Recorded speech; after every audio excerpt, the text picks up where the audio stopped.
remember who we are, remember our stories, to look for the meaning of our life stories in the context of the mythologies that have been around, some of them for thousands and thousands of years. All right, so today I'd love to tell you a story that's personal to me, to my experience. And I'm just going to drop into it right now. So I grew up in a Christian household, and I've spoken to that once or twice, I think, on this podcast. And while I don't necessarily consider myself a participant in that way of belief anymore, I'm still very grateful for the way that I was brought up and a lot of the teachings and values that I got from my parents and my community. I still lean into those today. You know, they're not necessarily just exclusive to that belief system. And yeah, so a lot of gratitude there for my upbringing and the way that my parents raised me. I always want to pay tribute to that, even though that I'm living under a different awareness about what spirituality looks like for me as a human walking the earth. And that's been a long journey for me. And I'm going to tell this story about a time. So I did my first Vision Quest, 4-day, 4-night rite of passage out in the wilderness, solo, no food. In 1998, I just turned 30, and it was a very powerful experience. It was the first time that I encountered nature in a way that was that viscerally penetrated my sense of soul. It was the first time that I saw nature not just as something outside of myself to connect with and to make relations with. I actually felt myself as part of that natural world, and saw myself not as something that had to keep trying to connect and get into it, but actually as a willing and participant. I wouldn't even say willing participant. Like all of us are in the natural system of this planet. We are a product, an outcome of millions of years of experimentation by life on this planet. So coming out of that, I began to really explore a much more metaphorical, mythological life. The process I was in, we had a lot of mythological stories in the process building up to the time that we went out to be in the desert for 4 days. And I got very fascinated by the mythologies that I was hearing from all different cultures, not just Native American, but I was hearing some from some African legends, some Australian legends and myths. And my upbringing, because of the Christian upbringing, those were things where we were really cautioned against spending too much time and, taking in, because it was contrary to the spirituality that was being taught through the Christian method. So, but at that point, I allowed myself and gave myself the prerogative to follow that passion, follow that interest, follow that curiosity, and start to really just read more about mythology, read more myths in general. And because of one of my mentors, who I also met at that time, Kent Pierce, who often told me that he was living a mythological life. And what I came to understand that to mean was that he was always trying to find a mythological perspective to better understand what his events that were happening in real life meant. So and I took a page from him in that sense, because a lot of the conversations I have with people, we're always trying to understand, like, why did this happen? What does it mean that this is happening to me? Where is my life going? What are the challenges? Why do I have these challenges? And why can't I figure out, how to move through them? Or why does life keep throwing me these, obstacles? And for a long time, and I still do, I still drop into that kind of dialogue with myself and friends. But for a long time, that was as far as I can get. I was just into the why me phase. And what I got from Kent was, there's so many mythologies out there, and the mythologies contain so many teachings that apply to the present day, because sure, the time is different, the circumstances and situations are different, but the human experience is the same, because we've been human for quite a long time now.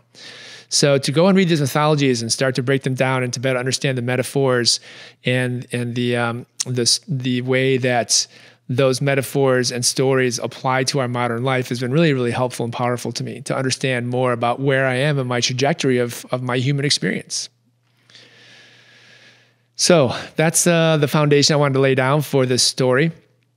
When I went out on my first fast, the thing that I was, when you go out there, you basically are working on a vision, the vision quest. A lot of people think that's having some kind of a hallucination. That's not really what it's about. The quest for the vision of yourself, creating a vision, imagining a self, a part of a way of you that is being in the world that you can inhabit. I'm not saying that very clearly. The vision quest is finding a vision of yourself. Who do you want to be? What do you think your strengths and abilities are? What are your gifts to the world? And what lights you up the most about how you want to interact with the world, your way of being, and how you get things done. And thinking about and then thinking about the outcomes. What kind of outcomes does that way of being create in the world for you and the people that you are including in that. So a big part of that for me, that first time I went out, was reclaiming the vision of myself as a creative person, as an artist. And that's something I'd lost touch with. I was, as I said, I was about 30. And as a youth, I was extremely creative. I was drawing, painting, writing, making comic books, building models. I was into all kinds of things. And then, I had an incident somewhere in my late teens that sort of broke that connection for me. And it had been a painful wound ever since. And I had a lot of trouble just kind of getting back to reclaiming that part of myself, that to be able to say to myself that I'm an artist, I'm an artistic, creative person. So that was the vision I was reclaiming for myself to go out there for that rite of passage. And basically, part of the way that came through was on the first day I was walking around. Actually, we weren't in the desert. I said we were in the desert. That's where we take out guys now. We're in the desert a lot right now. But when I went out, I was actually up on a mountain ridge at just under 10,000 feet. I think we were like 9,700 feet. And lots of pines, very beautiful. And as I was walking around that first day on my solo time, I kept seeing these young pine trees, and they would have these little boughs that, I don't know if it's the humidity or the time of year, but they would sort of start to bend over, like kind of droop down towards the ground. But then they would also kind of curl up, and they would make almost a complete circle. Anywhere from like 4 inches to 9 inches across, depending on the length and the size of the branch. And I was really fascinated by that because they're almost like perfect circles. It was kind of magical. And so I harvested a few, and this is what I think is really fascinating about humans, at least me. This is how it worked, is I don't really know why. It's not like I had a clear plan on why I was harvesting these pine boughs. I just thought they looked cool. I had a pocket knife. I wanted to handle them. I wanted to hold them in my hands. I wanted to examine them. I wanted to figure out, could I actually somehow close it off into a loop, and then would that be cool? I know it's not a very good word, descriptive word, cool, but for lack of a better, lexicon, I just got interested with these things. So I cut a few off and I started messing around with them. And they were still very soft and pliable. The bark came off really easy, and I could almost kind of braid them. And sooner than I thought, I had like this almost braided hoop of 2 or 3 boughs I had fashioned together. And it took me about 30, 40 minutes maybe, and I'd never done that before. It was just something intuitively that was coming forward, just my creativity, my willingness to experiment and figure it out and just kind of follow the flow of what I was interested in. And soon enough, I had this, roughly, I don't know, must have been about 10, 11 inch hoop, braided hoop. And I held it up and I was like, wow, that's just so cool. It looked really cool. And instinctively, I just placed it on my head and it fit almost perfectly. Had to kind of bend it here and there, just kind of to shape it a little bit to kind of fit on my head snugly. But it did, and it felt like a crown. like a natural crown. And something awoke inside of me, something that felt regal and dignified. And also because of just all the tall pine, I was standing, I was walking amongst a forest of, anywhere from 100 to 200 foot tall pines. There were gigantic pine trees. And I suddenly felt seen, putting that crown on my head, and it was like a little bit of a scale kind of fell off my awareness, and I realized that I was being observed. I was being observed by the sentience of nature, and that included everything from the birds and the insects and whatever mammal life was creeping around to the sense of a sentience even from the trees. Trees have life. Trees are alive. They're an organism, and there is some kind of awareness they hold. And I was able to detect an awareness of that, or at least became like a heightened awareness of. I was really intrigued by how does plant life detect other life. So, flash forward through those 4 days. What I started to do was, at that end of that first day, I found some ivy and I wrapped some ivy around the crown, and I just wore it around the rest of the day. I stripped down naked, and there was a little creek that was going through my area. So I took a little splash bath, put the crown on with ivy, and I just started to get creative. And this is where the healing came in, because this is stuff that you would think that little kids would do, not a 30-year-old man, but there I was with a little crown I had made that I just splash bathed in the creek. And then I went on a procession. I went on a procession walk through the forest to be seen by the trees. And it was powerful. It was very powerful. I remember just having a deep sense of connection and just a sense of joy, a sense of peace, a sense of belonging, that I belonged here. This was home for me, and that I was making relationship with everything around me. Second and third days, I woke up and I would find different types of foliage, and I would replace the foliage with fresh foliage. And I would wear the crown for several hours a day and do these sacred walks to be seen, and just practice walking in awareness, walking in relation, walking in presence with each other of whatever was witnessing me and how I was witnessing everything around me. Of course, it wasn't lost on me that the way that the wood kind of braided into the crown reminded me a lot of the crown of thorns that Jesus wore before he was crucified. And on the 4th day of the fast, I found a bush that had thorns on it, like 2-inch thorns. And my hair was long at the time. I had a bit of a beard. And again, this is the part where the intellect just had to take a back seat, because something else was moving inside me. There was all these teachings, all these experiences, all these stories, this spiritual primordial context that was just working on a different level than my conscious intellect was. And I knew that I wanted to put the thorns into the crown and wear that around. Also on the 4th day, basically the opportunity is to prepare to do an all-night vigil that 4th night, because you come out the 5th morning having completed your fast. And you can create like a special place to stay the whole night, and you stay up crying for your vision.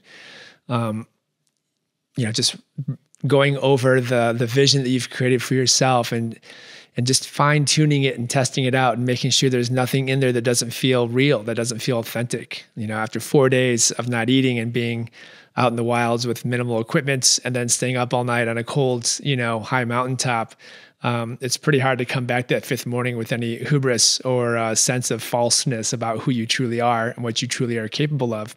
So the vigil night's a really great opportunity to just finally purify this ideal vision of self, and making sure that there's no veneers. All the veneers can fall off.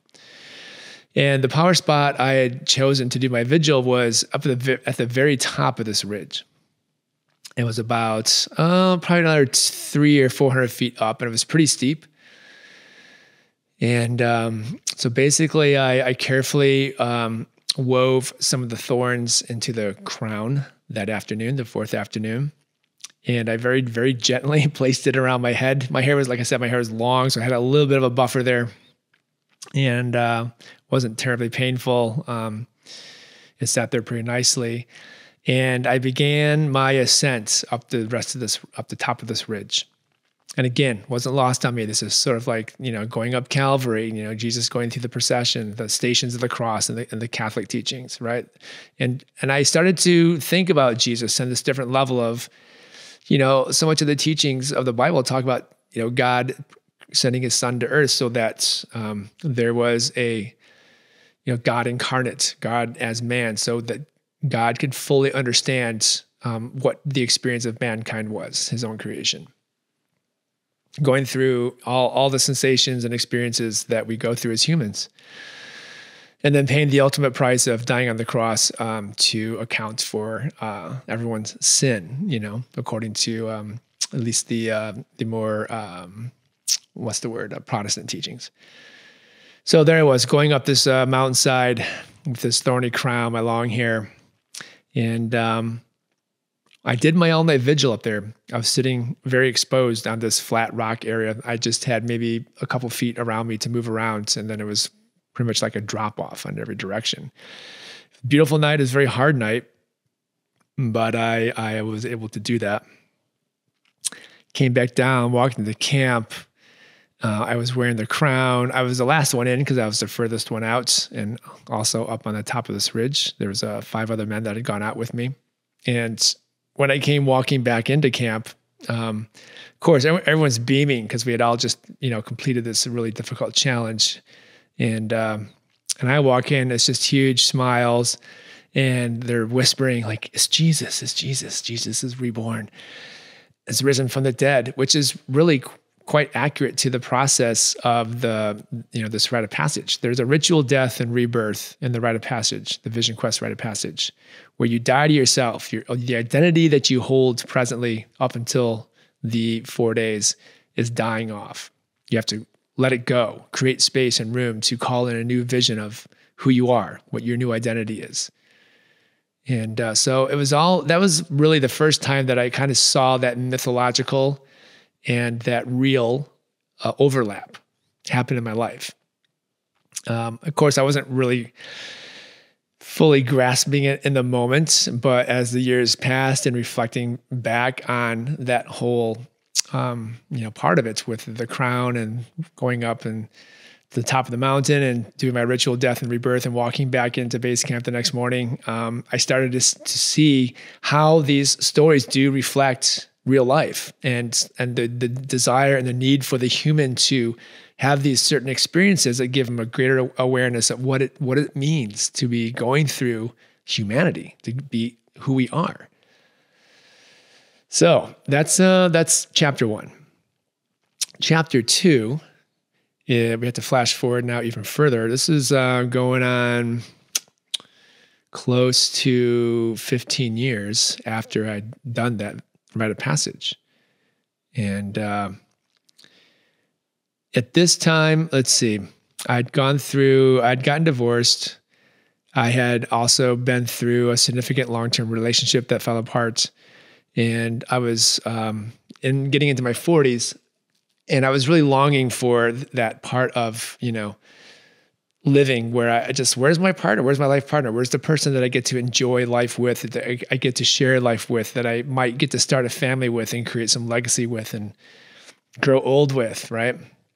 That really wasn't showing up, and I was really missing it. And I was really jonesing for intimacy, for someone to just know me. And I just so badly wanted to know somebody, to really know them, to see the magnificence of another human, personally, intimately. And so there was just a lot of grief coming up. And I realized that what came to me was, well, okay, let me just back up a second. So I'd learned how to guide with that organization that had taken me out. So I'd been, since I had gone out when I was 30, I had learned how to also guide and had been taking groups out. So this is 2014 now, the summer of 2014. I was guiding a group of guys, and we were at a different location. And there's 2 of us guiding. And so once the men have gone out to their solo spots, there's 4 days in base camp where we're just kind of holding down the fort. And, each guide we gave each other a little bit of afternoon time every other day or so so we could get a little bit of solo time too, just take a little walk around base camp, get out, stretch our legs. So my day, I was walking, and I was in that space of really just like, why is it that I have not yet met a partner, and wanting intimacy and wanting connection in that way, wanting to be devoted and committed to somebody. So I was really heavy with that feeling and those thoughts. And I felt this sense of like, I want to do something. I want to somehow demonstrate what I'm feeling, because the words weren't really cutting it. And especially they're just the words in my head. And I had so much feeling, and there's a place you get to when the feeling is so much and the words can't really describe the feeling. And we just have to do something physically. We have to act out. We have to express something that goes beyond words to move the molecules around in the universe, to arrange them in such a way that we can be seen, that we can see ourselves, that we can just make alignment between how life is occurring to us and what life is like on the outside. And I don't really know how to say it any better. But there I was on that walk, and I came to a spot. It was a beautiful view. I felt tears coming on. I sat down and I just cried. I just let the grief go. And after some of the sadness passed, then I had some frustration come up, and I was just like, what do I have to do? And I was kind of lamenting out to the sky. I had this beautiful view. I was up kind of on a higher ridge, and I could just see for miles and miles, just rolls and hills of trees and formations and ridges. It was outstanding. And so I was really just putting it out to the universe. Like, what do I need to do? What haven't I done yet? I had done so much work on myself. I was trying to be responsible and make good choices in my life, developing myself into being as a wholly, complete, powerful, awake human that I could. And here I was the only one who was getting to witness it close up and feeling that sadness. So in the middle of that lamenting, I literally had my arms up in the air, and I was speaking pretty loud. I was saying, what do I have to do? What is it going to take? What do I have to do? Just tell me what it is. Just tell me what I have to do. I'll do it. I'll do it. And a breath came. So I took in a breath, and I am not one. I wish I was someone who could hear voices more and had more of a connection to the liminal worlds and be more of a sensitive in that way, or clairvoyant, or just in touch with what we call, the energies that we call spirits and devas and whatever. But I'm not. It's just something that doesn't really, I just don't operate in that frequency. Except for this time, because I literally got a little quiet after that lament, and I just heard a voice. And yeah, it was the sound of my voice, but there was no thinking going on. I was just so full. I just fully expressed all this emotional energy, and I just had like a quiet kind of space in my head. No dialogue, no chatter. And a voice just said, "Marry me." And it was really clear. And I wouldn't say I got spooked, but I definitely perked up and was like, whoa, okay. Wow. I've never really had that happen, where I had a voice, that wasn't really my thoughts come into my head. And in that moment, I really did understand it to be the voice of the earth. That was the only thing I could connect it to, because I was in the middle of just, sharing all this energy and emotion and connection with earth and talking to, the universe, and just, that was what was up in that moment. And that's what the voice said. The voice said, "Marry me." And I knew it was the earth, Mother Earth. And I took a second, because I wasn't sure what I was going to do. And so a second went by, and I said, "Okay." And then I spoke out loud, and I said, "Will you marry me?" And the voice immediately said, "Yes." And I felt something sort of relax and ground inside of me. And so I thought, okay, great. And then the voice came back, and it said, "Will you marry me?" And that actually struck me much more deeper than me asking the earth to marry me. The earth asking me to marry it felt much more like the real commitment. And I felt edgy. I felt nervous. I felt like, what am I really having this conversation? Is this a real thing? And that was my intellect coming in, because emotionally, it was very, very viscerally real to me. But there it was, this question, will you marry me?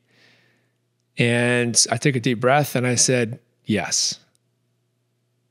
And I felt, again, that sense of relaxation and grounding, not quite as deeply. I was definitely feeling edgy around, what am I saying? What am I doing? And then the voice said, when? And that's when I really was like, oh man, what is going on?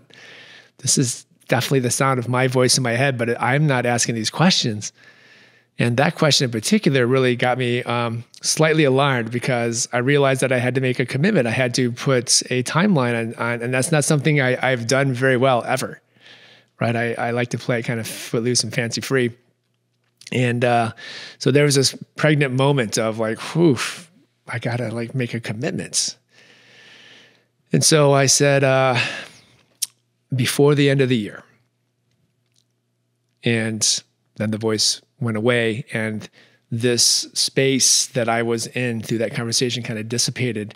And pretty soon I just became more in contact with, oh, I'm just out here sitting on a ridge in this beautiful place. So that moment kind of came and went, and I had that conversation, and I felt I needed to somehow ceremonialize what had just happened, to concretize it in a more physical way, because I knew that my intellect was just going to chew on it and water it down. And I'm prone to doing those things. My scientific mind really likes to prove things out and goes out of its way to break them down. And I knew on the other side of me, this is the more emotional side of me, the more intuitive side of me, that something very, very, very potent had just happened. And so this is what I did. I decided to do a little ceremony. And ceremony is a kind of interesting thing, because there's high ceremony, there's traditional ceremony, there's ancient ceremonies that are still practiced today. And then there's also just ceremony, which to me just means doing some kind of physical expression to demonstrate that something in your interior and your internal world has just shifted and changed. And you don't have words for it, but it needs to be expressed. It needs to be shown and seen and made real in the real world through interaction. So this is what I did. It just came to me. It's like, I need to give my seed to the earth. I need to make love with Mother Earth right now, and cement that contract that I will marry her by making this offering. So that's what I did. And some of you might think, whoa, that's kind of weird. And in my head, I was like, this is a little weird, but also it felt really natural, and it felt really important. It felt, again, there's so few words that I can find to put onto this experience. So what I did is I just started to, I found a rock, and I was kind of in a sandy, kind of dirt area. And I sort of just started digging sort of a vagina. That's what I was making. I was digging a vagina in the dirt, just kind of a long channel into the ground, about 4 or 5 inches long. And then I decorated around it. I put some rocks around it, and I really made it look like a vulva. And then I pulled out my penis, and I got a hard on, and I said some prayers. I said, thank you. And it was super uncomfortable and super weird. And, but I knew that I had to do it this way. And as I was masturbating myself and ejaculating into this little crevice I had made, I was also looking out at this view. And again, this just goes beyond my intellect. This is something else that came up, something spiritual, something intuitive, something emotional, something ancient, something cosmic and earth-based that was beyond my humanness, because I can't give you a textbook clinical PhD explanation about why this all happened. But I ejaculated to the crevice. I said prayers. I said, thank you. I said, I will marry you before the earth is over. This is my contract. I've given myself to you. And then I buried that and covered it up and walked back to camp. And of course, you can imagine I got back to camp and I had been gone for maybe, I don't know, hour and a half. It wasn't that long.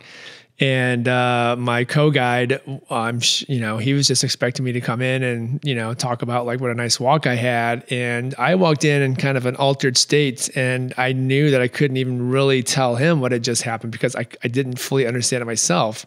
I wasn't really able to even get into the conversation.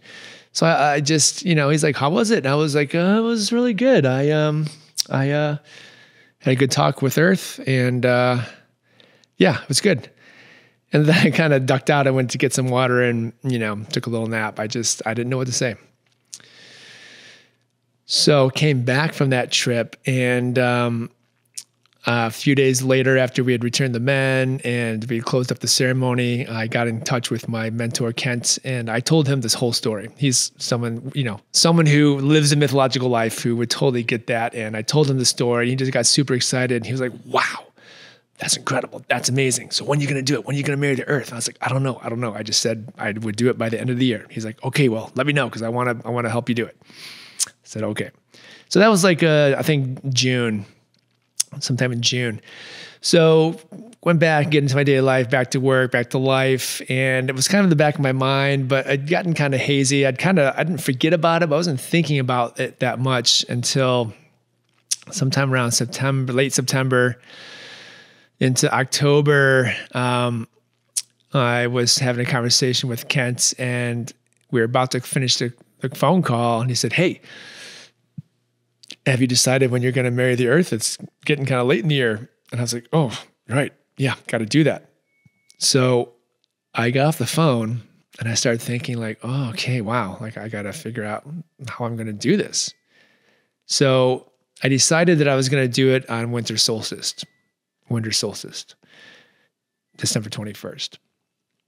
Which technically, celestial speaking, is the end of the year. It's not January. January 1st is kind of this arbitrary. There's nothing celestially important about January 1st. I've always been wanting to move my personal new year back to December 21st because there's just so much more going on in alignment with how the planets and the stars and the Earth and all that. There's some actual concrete differences that start to happen after the 21st that just feel more in alignment with like starting new things. So I decided, okay, December 21st, I'll marry the Earth. And they gave me about 6 weeks to prep or so for it. And a little more, I guess I had like 7 or 8 weeks almost. But again, I was moving pretty slow because I didn't know what I was doing. I didn't know how to do it. And I didn't know what it meant. But slowly started to go there. And what I decided to do ultimately was a traditional celebration. So, of course, most of you know Jetty, who started the Rising Man movement. He had just come through his own vision quest. And I had the fortune to be his guide, so we had made a good connection there. He had just started dating Carrie, who he's now married to and have 2 beautiful children with. But they were just getting together. And I'd known Carrie for a few years already. So I asked Carrie to be the bridesmaid. I asked Jetty to be my best man and ring bearer. Kent was the father of the bride.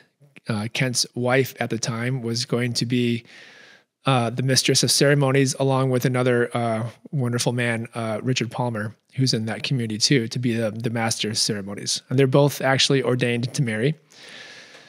And the Mother Earth was going to be represented by a bouquet of wildflowers that the women had gone out and picked that morning, and Kent was going to carry. So that was the setup. We were going to do it in the backyard of Kent and Farian's property, where we had a lot of ceremonies before, so that felt really potent and powerful to do it there. And I also decided that I was going to get a tattoo on my ring finger of the astrological symbol, at least in the kind of Greek Roman world, of Earth, which is a circle with a cross through it. And that would represent my permanent marriage to Earth. And then finally, I was going to spend that whole 24 hours fasting. So I was going to get up that morning, fast, have the ceremony in the afternoon, And then I was going to go spend the night with my bride, which was basically going to be a solo camp out that night through the next morning and finish up my fast. So I kind of planned it all out. Leading up to the week of the ceremony, the week before this, so the 21st was on a Saturday, so that worked out pretty nice. And the week of, leading up to it, a couple of days into the week, I get a call from Kent. He's like, hey, do you still have that pine bough crown you made from your first fast? And we're talking almost 15 years. So, but I did. I had it in a box somewhere. And I said, yeah. He goes, okay, great. You need to get that to me before, as soon as you can. And then we're going to, what he said, who do you think is more appropriate to marry Earth, a prince or a king? And I said, well, a king. He goes, yeah, we got to king you before you get married to Earth. I was like, whew, okay, all right. And it felt like I was ready for that. I knew that I was entering a stage in my life where I was starting to maybe grow just a little weary of kind of the warrior energy of thinking that I needed to be out there hammering the world, beating the world into the shape of what I wanted it to be. I was starting to feel myself open a little more into letting the world sort of hammer me a little bit and shape it the way that it wanted me. And just that transition of coming out of warriorhood, coming out of princehood, and coming more into, my late 40s into a sense of more of that kingly presence of someone who's in observance, someone who's of service, someone who is responsible for a greater collection of people and the well-being of a place and a land and a kingdom, which is really in line with my desire to take care of Earth. So I said, okay, let's do it. So I got the pine bough crown to him. And a few days later, this is like Thursday, I think, he said, okay, so I'm going to give you directions. You need to show up at this time, at this place, wear your most kingly clothes. I said, okay. So Friday night, the day before the ceremony, I drive up to this property. It's dark. It's near the new moon. There's no moon out. It's super dark. And I'm wearing, I had these white pants, white linen pants, and this white sort of Indian style, kind of longer shirt. And then I had this wool long cloak, hooded cloak with a clasp. So that's what I wore. And I parked my car. I walk into this property. I got my headlamp and I'm kind of navigating down this little path, and I can hear voices and I see the flickering of a fire. It's cold. So I kind of come into this little clearing, and there are 7 men, and they're huddled around the fire. They're all men I know. They're all men that are older than me, except Jetty. Jetty is there. And as soon as they see me walk up, they stop talking and they immediately all stand up. And they say, welcome. And I just felt my heart start to race a little bit. It just had this taste and feel of something very secret, something slightly sinister, but very, very exciting, clandestine, secret society, mythological. I mean, it was a very potent feeling. It's beautiful. I love that kind of stuff. So I said hello, and then they all kind of gestured to a chair that was empty for me to sit in. So I went over and took a seat and sat down, and one of them was basically running the evening, and they were there to vet me as representatives of the Father of Mother Earth. They were going to query me about my intentions, about why I wanted to get married to Earth, and what did it mean, and was I fit, was I ready to take on such a responsibility? So thus began the questioning, and as the questions came, I was really just spending time thinking, feeling into my heart about what is the best answer for this question. And I felt like I was doing really well. I felt like I was, answering from my heart, answering authentically. I wasn't trying to make things up if I didn't know. I just would say I didn't know, and then wondered if that was going to somehow affect this outcome. And all was going well until this one gentleman, whose his name is Mark Bass, and his spirit name is question mark. And if you've ever met this man, you would understand that he's a little bit of an enigma. He's always asking interesting questions that don't really have answers, and he can catch you off guard a lot. He's a little bit of a Heyoka. So he turns to me and he goes, how did he say it? He said, are you enough? And isn't there joy in knowing that? Are you enough? And isn't there joy in knowing that? And I still remember that question to this day, which is going on almost 10 years, because it struck me. I struggle on and off with chronic low-level depression. In general, I call it my Eeyore Syndrome. As soon as I open my eyes in the morning, I just feel dreary, and it takes a lot of energy to kind of get me up and going and create a positive outlook. So I'm always contending with it, and I didn't really have the word joy in my vocabulary. I didn't use that word. I would never use that word to describe myself, and it was just a word I didn't use.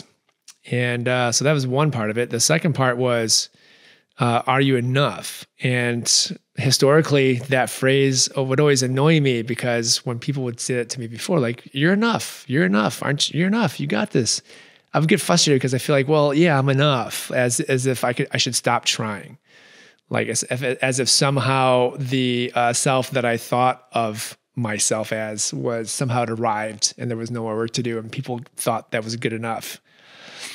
And I didn't like that. I definitely can be hard on myself, and I definitely see that there's always more that I can do. There's always more to grow. There's always more service to offer. There's always more to expand into. And so I never really resonated with that phrase. I didn't like it.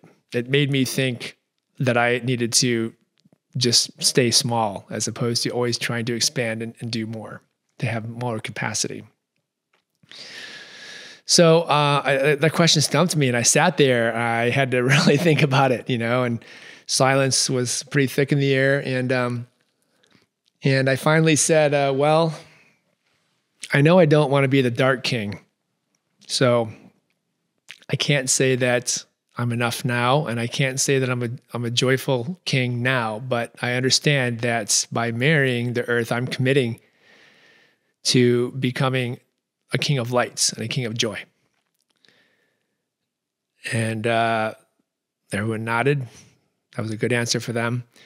There's a few more questions, and then they kind of wrapped up the questioning. And then they came to me, and the way they did that was really beautiful. They basically had me stand up, walk into the middle of them, and they all stood up. So now they're encircling me. We're all standing. And they said, kneel before us. So I kneeled down on one knee in the middle of the circle, and then they brought the crown out, and they had all put some objects. Each man had put some object of nature. So there were feathers, there were acorns, there were a little sycamore, not sure what they call it, but these little sycamore nuts, some dried grasses and flowers. It was beautiful. It was just amazing. And they all basically held on to it in a circle, each with part of their hand, and they lowered it down onto my head. And they said, with this crown, we king thee. And then when they finished putting the crown on my head, they said, rise, king. And so I stood up, and then they all took a knee around me. And they said, long live the king. And it was, I have to tell you, just telling this story now, it's so vivid in my mind. It's so powerful. It was so mythological and so beautiful and so potent and so imaginative and creative. And it was a beautiful moment. I still remember it so clearly. So we finished that moment, and then I said, please rise. And so then they all stood, and then it was hugs, congratulations. Basically we were concluding the ceremony with a celebration, and it was really, really just fantastic. So we put out the fire, we left that place. I went back, fell asleep. Next morning, I get up. I'm fasting, so I just make some hot water. And I'm staying at Kent and Farian's house because the ceremony is going to be in their backyard, and where we were the night before was pretty close. So I have a little time, the afternoon, the ceremony's in the afternoon. So I go into town to a coffee shop, just to do a few texts. I was still writing my vows. I wanted to research a few things about vows. So just take a little time myself. And, so there I am in the cafe and, on the web looking things up, and so I'd take a little break. So close up the browser windows and was looking at my my text window because I know there's a list of texts of people I hadn't gotten back to. So, and one of them was this woman, a newer acquaintance of mine who had grown up in Scotland, and she had texted me a few days ago. I hadn't gotten back to her. So so it's the 21st too. And I also knew that this was, in Scotland, Yule is still a pretty big holiday there. So I just texted her. I said, "Hey, hope you have a great day. Da, da, da, da, da. By the way, happy Yule." And sent the text. And then I sat there for a minute. I was like, Yule, I don't really know that much about Yule. And suddenly I just got curious. So I jumped back on the web and I started Googling, like, what is the history of Yule, or what does Yule mean, right? So I'm poking around. I read a couple little articles that don't really go too deeply into it. And then I find one that had like a synopsis paragraph. And to this day, I wish I would have copied it and pasted it somewhere.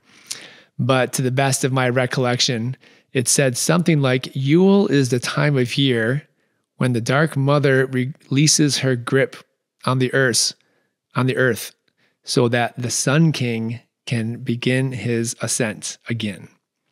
And I was stunned. It's like, oh my God, we just did that last night.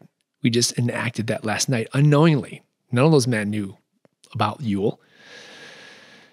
So I sat there, and this whole thing about, am I enough, and isn't there joy in knowing that, and making a commitment to step into my joy, to know that if I'm going to be married to the earth, that I'm required to be a joyful king. It just slapped me so hard in the head. I can't even tell you, in the heart. It hurt my heart a little bit in a good way. And I realized then that not only does my gift flow through my joy, but in fact, if I don't have joy, I can't be in my gift fully. And that really, really, really just struck me hard. So I sat with that and realized that here I was, winter solstice. We had just done this beautiful ceremony where intuitively we had actually performed the rites of Yule without knowing it. And how wonderful and beautiful it was to recognize that was just something that came through our humanity, something ancient and historical, and in our DNA, in all our mixed histories across the world of our lineages and our ancestry. Somehow that bubbled to the surface just through the inspiration and creativity and passion of men wanting to be of service to each other and to hold each other up. And I was the recipient of that. So to conclude this story, I finished up my coffee time at the coffee shop. And then I went back to Kenton Farian's. We prepared for the ceremony. And all I can tell you is that it was just so beautiful. Here in California, things don't really green up until midwinter because the rains don't really come until late fall. Everyone was just wearing their flowy, beautiful best stuff. And we had a beautiful ceremony. I read my vows, which is really beautiful. And then I had already set up prior to all that with a tattoo shop to do the tattoo that day. Made an appointment, and also I'd specifically requested a woman to do it. So after we completed the wedding vow ceremony, we all caravanned over to the tattoo shop, and we crowded around the chair as the woman put on the tattoo mark of earth on my ring finger, while everyone witnessed it. And then as soon as I was finished, I said my goodbyes and set off to finish my solo time with my new bride. Finish off that fast and go do an overnight with her up at the top of the mountain. And there's more to that story about what happened once I got up there, and that my original spot that I picked out didn't work out because it was storming crazy. And that involves a charge from my mentor, Kent, who had made a suggestion that I fast somewhere else that night solo. And I said no. And maybe I'll get into that another time, because there's definitely more of there's a different mythological context there with that story with my mentor, Kent, and how that all turned out. But to bring this fully to a close, I did finish my overnights, had a beautiful just time under the stars with just me and Earth. The next morning, actually, we had a regularly scheduled community meeting around. So the community is Condor Clan, and it's a fasting community. And so after people go out and do their rite of passages, there's several times a year where we open up the doors for people to come back and just, connect and share and talk about how it's going. So it was really nice because I was able to show up to that meeting and tell my story of the whole thing, kind of like I'm doing now.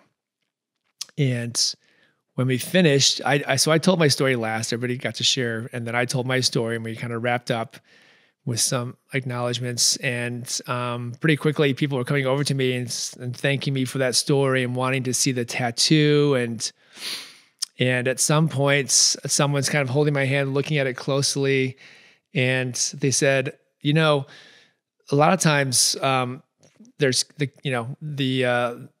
what do you call it? Not the peasants, but the subjects of the king will kiss the king's ring as a sign of fealty. Can I kiss your ring? And I was like, oh yeah, kind of chuckled. We thought it was just kind of a fun thing to do. So I said, sure. So he kissed my ring finger on the tattoo, and I was like, thank you. And then the person behind him says, like, I want to kiss the ring. And suddenly there was like this line of like 15 people who were waiting to kiss my ring finger, to kiss that tattoo on my ring finger. And again, just continuing to watch this mythology unfold into my real life was so potent, so powerful. To see that these stories aren't just fairy tales, that these are all based on very real human attributes and expressions that somehow got into our species through our mythology, our storytelling, the way we process our reality with our brains, just everything all rolled together comes forward. And to see it coming to a mushroom head in that moment where now here's the story continues. Here they are kissing the king's ring. I gotta tell you, man, it's such a rich experience, and I'm so grateful to get to share this story again, because even as I'm telling it now, I feel it all coming back, and it's re-sparking. There's lots of pieces get dropped all the time because it's a crazy world out there, and we got jobs, and we got families, we got kids, we got things to do, places to be, rent to pay, bills to pay. We got a crumbling climate out there. We all get distracted. I get distracted. And it's so valuably important to do what I'm doing now, which is to remember who we are, remember our stories, to look for the meaning of our life stories in the context of the mythologies that have been around, some of them for thousands and thousands of years. They're still being told today. And it's because they're relevant, they're important. We can map our life experience into these mythologies, and that gives us trajectory, that gives us direction, that gives us a reference. It gives us an ability to ground out and say, like, it's okay. I can see that my life is crazy in this way right now, and I don't know what's going to happen, and it's scary, but I can see how it's a very similar context to this myth that I've just found, and what happens to them, and how will that play out in my life. So, my friends, Rising Man, family, men, I hope you found something useful in this share today. I hope that you will find some curiosity and interest in reading some more mythologies, particularly the ones that come from your ancestry, right? Every lineage of peoples on the earth has some kind of mythological context if you go back far enough. So look into it. Where did you come from? What are the gods of your people? What are the story of those gods? What are the tales? I think it's really a rich place to find guidance. And if we all bring those to the table when we connect as men from all our different lineages and find the overlaps and find the connections, then it's just another beautiful way that we get to support each other. Joseph Campbell wrote a book called The Hero with 1,000 Faces, and that's basically what he did is he looked at all these mythologies from around the world, and he found what he called the great mono myth, that all of these mythologies, certain stories from these different mythologies from around the world, from cultures who never, ever, ever, ever had contact for thousands and thousands and thousands of years, somehow had a very similar story.